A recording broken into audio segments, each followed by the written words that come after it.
The Tisch was very important.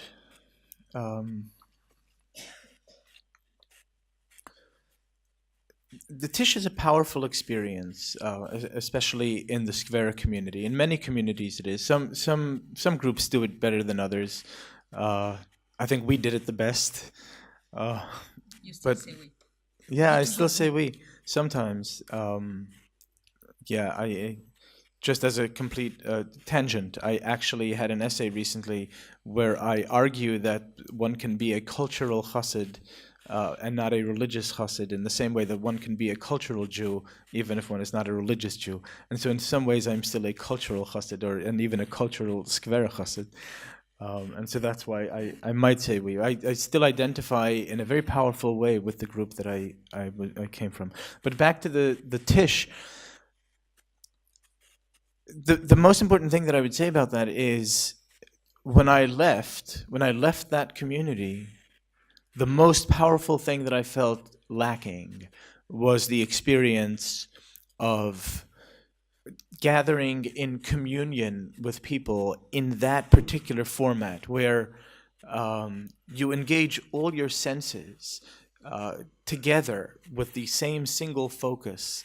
So a Tisch, for those who have never experienced one, is the Rebbe sits at the head of the table, and the elderly, sort of the elders of the group sit alongside the table, but most of the people in attendance stand on bleachers all around, and sometimes it's thousands of people. And yes, and at times the Rebbe eats his meals and all eyes are focused on the Rebbe. But then there's a lot of singing and dancing, as Esther mentioned. And when there are thousands of people singing together one song, and they are moving in rhythm to that one song, and they are holding hands together and moving together to that one song, and all are focused on the same one individual at the head of the table. Let's set aside the cultish personality, the cultish aspects of that, which obviously exist. But let's set that aside for a moment.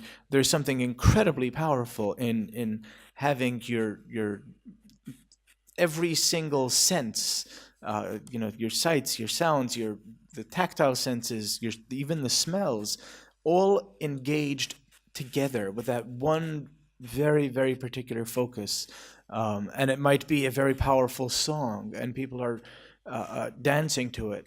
There is something about that experience that when I left, I wondered, where do secular people do? Where do other Jews who are not Hasidic, where do they get experiences like this? And it was hard for me to believe that these experiences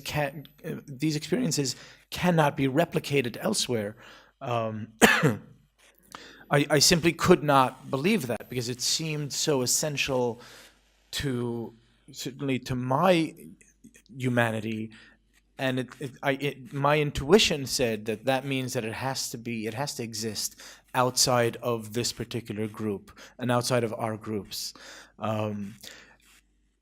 I haven't actually come to a place where I personally found something that would move me with the same power, but I have witnessed other people in certain situations. Football and sporting events is a place where people do come together with that kind of singular focus. But I think sporting events are sometimes, 50,000 people together who don't know each other, which is different when you have 10,000 people who actually are really close to each other, and they're almost like family, and a very large group. But and not only do they know each other, but they know each other in every aspect of their lives. When people come to a football game, they live completely different lives outside of the football stadium. The one commonality they have is the love for football. But when you're at a Tisch, you are with these people in so many aspects of your life. But I think a sporting event captures some of that. Rock concerts, to some people, I think can have that effect. I know people who used to be Grateful Dead fans, and they became religious, and they would say that the Hasidic Tisch was for them very similar experience to a Grateful Dead concert. I don't know if there are any Deadheads here who can maybe want to sort of